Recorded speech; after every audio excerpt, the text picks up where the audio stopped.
सत्संग जी बड़े प्रेम और सत्कार से कहना जी। धन निरंकार जी। सत्संग जी, दास विनती कर रहा है, दास से त्रुटि हो जाए तो अपने घर के बालक समझकर क्षमा करिएगा। सत्संग जी, पितृपक्ष के दिन चुपचाप गाय को भी एक चीज खिला देना। एक छोटी सी चीज, 1 महीने के अंदर करोड़पति बन जाओगे। सत्संग जी, आज हम आपको पितृपक्ष के पावन दिनों से जुड़ी एक ऐसी दुर्लभ जानकारी के बताने जा रहे हैं जो हर कोई इसे सिंपल समझता है, लेकिन जिसे आप करते हैं तो आपको ये पितृदेव के प्रसन्न होने के साथ साथ आप दुर्लभ संयोग भी जोड़ते हैं। आपको जीवन की गरीबी, दुख, कष्ट और हमेशा के लिए समाप्त कर सकती है।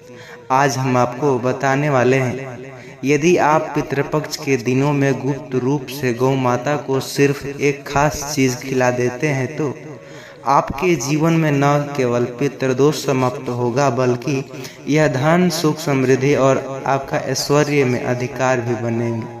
पितृपक्ष के पावन दिनों में चुपचाप गाय को एक चीज खिला देने से आपकी जन्मों जन्मांतर तक गरीबी हमेशा के लिए समाप्त हो जाएगी। वास्तव में आप पितृपक्ष के दिनों में अगर आप यह उपाय कर लेते हैं तो आपको सच में इन दिनों में यकीनन आपके पितृ देवता और माता लक्ष्मी की असीम कृपा होगी और आप धनवान बन सकते हैं। आप धनवान बनने तो मुझे बताना, सौगंध बस जो उपाय बता रहे हैं वो कर लेना। चलिए, आज के पितृदोष के पावन दिनों में चुपचाप गाय को एक चीज खिला देना। यह एक छोटी सी उपाय आपको करोड़पति बना सकती है। सभी संकट और आसान से मुक्त, मृत्यु दंड, पितृदोष तुरंत होगा। पूरे साल का भरे रहेंगे। अन्य धन के भंडार यूं ही आपकी साथ पूछते करेंगे। पूरे जो रुपयों पैसों पर राज बैंक बैलेंस बढ़ता चला जाएगा। यकीनन मानिए, आप यकीन नहीं करेंगे, आप कभी खर्च भी नहीं करेंगे, बढ़ता चला जाएगा। सभी दुख दर्द जो भी कम हो जाएगा। सभी सुख आपको मिलेगा। सभी सुख आपके कदमों चूमेंगे, क्योंकि एक छोटी सी उपाय इतना सिंपल से दिखने वाली आप तत्काल आपकी गरीबी को खत्म करेगी। 33 कोटि देवी देवता को धारण करने वाली गौ माता की असीम कृपा जिस व्यक्ति पर पड़ती है, व्यक्ति के घर में कभी भी धन वस्त्र की कमी नहीं होती। अन्य धन के भंडार घर में भरा रहता है। पितृपक्ष के दिनों में गाय का यह एक उपाय करने से व्यक्ति के जीवन में तत्काल गरीबी खत्म हो जाएगी।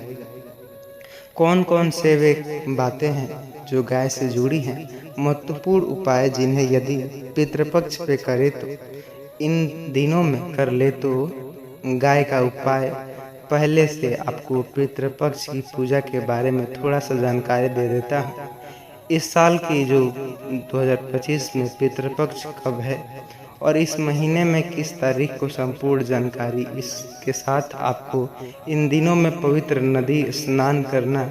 इस दिन में सभी भक्तजन की आपकी कृपा, पितृदेवता तथा माता लक्ष्मी की पूजा करने के साथ साथ आपको गौ माता की पूजा अवश्य करनी चाहिए। गौ माता को कुछ ना बस जरूर खिला देना यह एक चीज़। इससे मनुष्य के जन्मों गरीबी हमेशा के लिए नष्ट हो जाती है।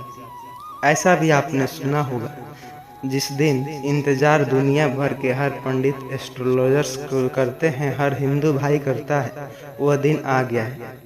आपकी जानकारी के लिए बता दूं कि हिंदू धर्म में पितृपक्ष को बहुत ही श्रद्धा से लोग मनाते हैं। अक्सर जिनके माँ बाप मर जाते हैं वे अपने बाल मुंडन करवा लेते हैं। दोस्तों, पितृपक्ष के दिनों में श्राद्ध पक्ष भी कहा जाता है। यह एकमात्र श्राद्ध पक्ष वे दिन, कई दिन हमारे पूर्वज, हमारे पितृ, हमारे जो किए गए तर्पण, दान और पूजन को स्वीकार करते हैं और हम अपने आशीर्वाद देते हैं। मान्यता की पितृपक्ष में जो पुण्य का कार्य किया जाता है उसका 7 गुना फल मिलता है। इस दिन पितृदेवता की पूजा करने के साथ साथ देवी देवताओं की पूजा की जाती है और जो भोग बनाया जाता है वह अपने पितृ देवता और उनकी विधि विधान से पूजा की जाती है। इस तरह के अक्सर आपने भी सुना होगा, लेकिन सच्चाई क्या है सुनिए। सच्चाई यह है कि पितृ पंडित जो कि ऐसा आपने सुना होगा पंडितों के माध्यम से कि ऐसा वो करना, ऐसा वो करना, लेकिन क्या आपको पता है सच्चाई क्या है? सच्चाई सुनने के लिए वीडियो को अंत तक जरूर सुने। और आइए 33 कोटि देवी देवता का वास स्थान पितृपक्ष में जब गाय कोई सेवा करने पूर्वज हमारे प्रसन्न होते हैं, आशीर्वाद देते हैं और कहते हैं कि पितर तुम तृप्ति बिना गौ सेवा से अधूरी रहती हो। इन दिनों में आपकी पितर बड़े ही प्रश्न मुद्रा में होते हैं। यदि यह दिन आपके पितरों का आशीर्वाद प्राप्त कर ले तो सुनहरा दिन होगा। केवल इस तरह की बातें अक्सर तृप्त जो पितृपक्ष में प्रारंभ होंगी। उस दिनों चंद्र ग्रहण जो होता है वह अन्य देवी जोनी दिनों के मुकाबले सबसे ज़्यादा प्रभावशाली, प्रकाशमय, एकाग्र होता है। इन पवित्र दिनों में पितृ पूजा करने के साथ साथ चंद्र देवता को अर्घ्य दिया जाता है और इस दिन अपने पूर्वज को प्रसन्न करने के लिए पूजा पाठ किया जाता है। अगर आप नहीं जानते हैं कि आपकी जानकारी के लिए बता दूं कि एक व्यक्ति की कुंडली में अगर चंद्र ग्रहण की स्थिति अच्छी है तो व्यक्ति का भाग्य हमेशा उसका साथ देता है। वह व्यक्ति जिस कार्य को भी शुरू करता है उस कार्य में से सफलता प्राप्त होती है। इसलिए इन पितृपक्ष के पवित्र दिनों में यह हिंदू धर्म का बहुत ज़्यादा विशेष स्थान है, विशेष महत्व दिया जाता है। आप लोगों की जानकारी के लिए पितृपक्ष प्रारंभ रहेंगे। इस बार के पितृपक्ष के दिन 52 तरीके से शुभ योग बन रहे हैं। कई साल के बाद यह प्रकाश, चंद्रमा का प्रकाश इतना प्रकाशमय होगा अभी कभी जो 130 साल में ऐसा दुर्लभ संयोग बनने जा रहा है। लक्ष्मी योग, गृह नक्षत्र, अमृत सिद्धि जैसे योग शुभ योग और निर्माण से हो रहा है। इस दिन पितृपक्ष की प्रारंभ और भादो पूर्णिमा की जो साथ साथ चंद्र ग्रहण दिखे, इसमें इस दिन का महत्व हिंदू में बहुत ही अधिक बढ़ जाता है, क्योंकि पितृपक्ष की पूजा के समय में पूरे दिन का व्रत करना चाहिए। इस दिन अपने पितरों और पूजन जो आशीर्वाद होता है, ऐसे में आप सुने तो गाय को गुड़ और इस प्रकार के चने खिलाने से आपकी हर एक मनोकामना भी पूर्ण होती है। 2025 की शुरुआत 7 सितंबर रविवार को रात 8:41 पर 41 भाद्रपद शुक्ल तिथि से होगी। इसका समापन 21 सितंबर रविवार को स्थापित व्यवस्था जो कि अमावस्या के दिन पूरे 16 दिन की अवधि में, जिसमें प्रतिदिन अलग अलग तिथियों पर पूर्वजों का श्राद्ध तर्पण दान किया जाता है। और साथ साथ इस चैनल पर नए होंगे सब्सक्राइब करिएगा और सदैव आपकी कृपा बनी रहेगी। तो प्लीज़ चैनल पर नए होंगे सब्सक्राइब अवश्य करिएगा।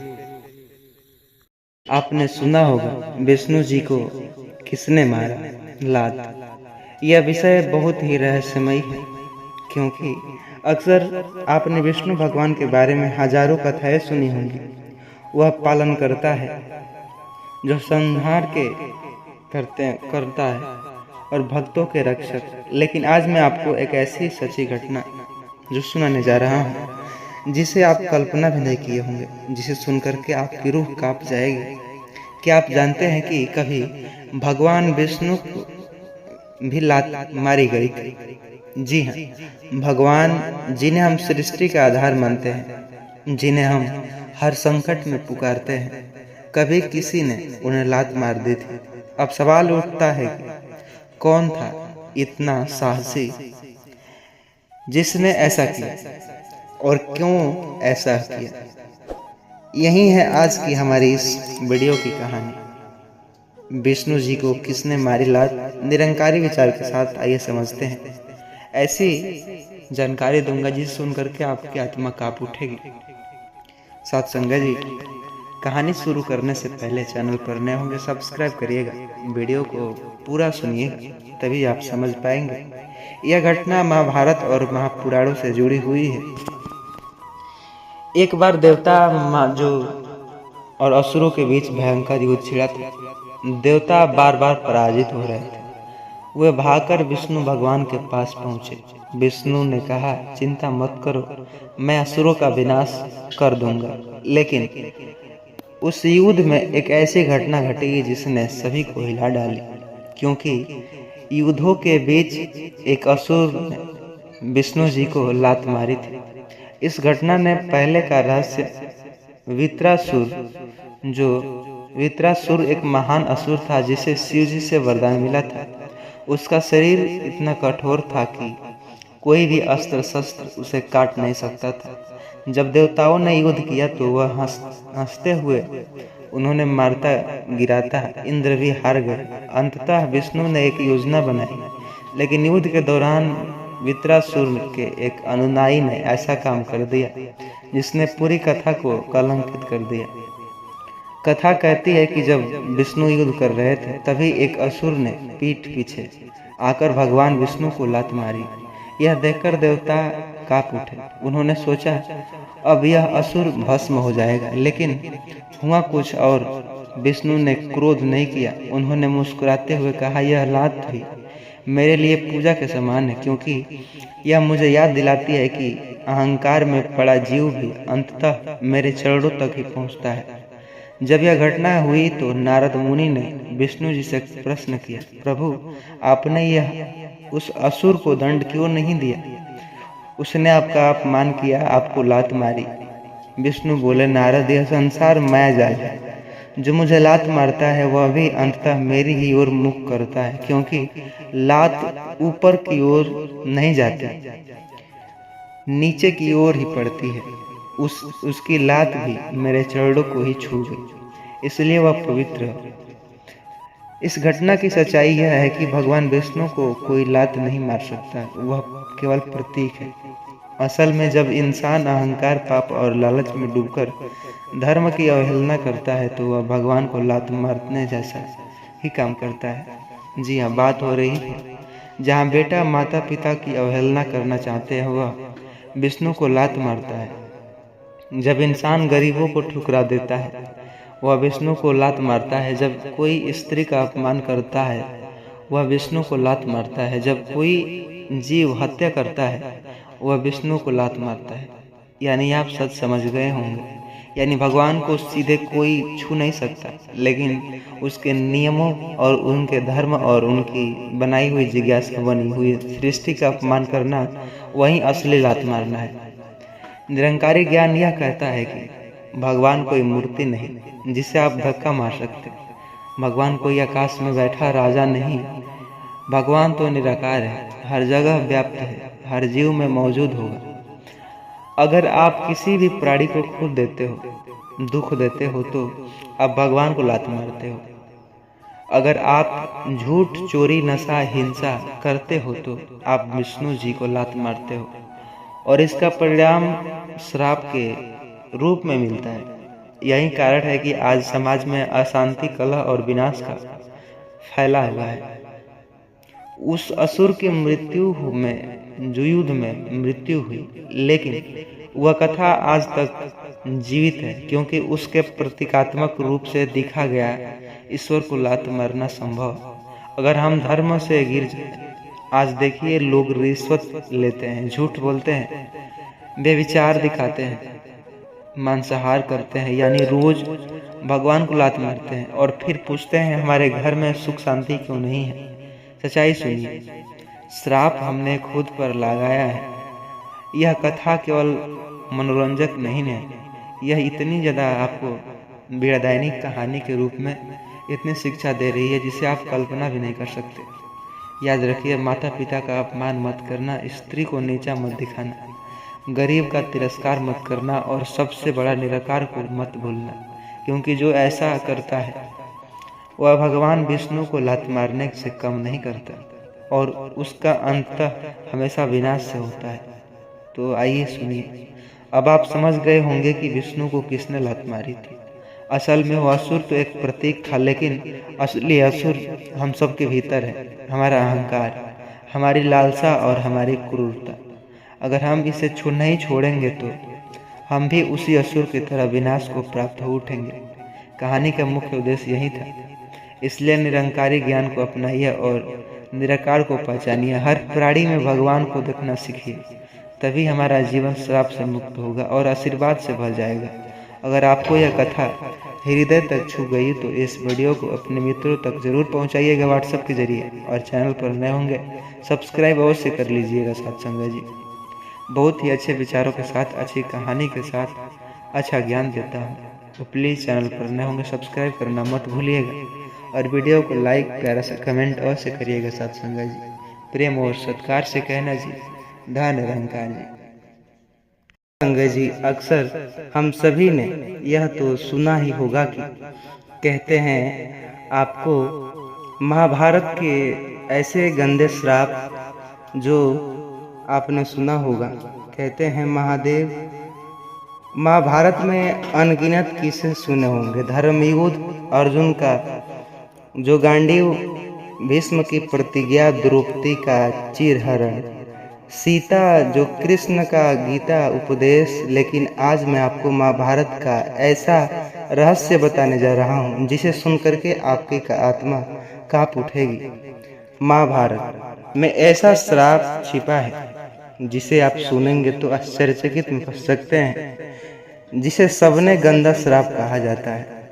ऐसा श्राप जिसने न सिर्फ महाभारत के नायकों की जिंदगी बर्बाद कर दी, बल्कि आने वाली पीढ़ी तक ही हिला डाली।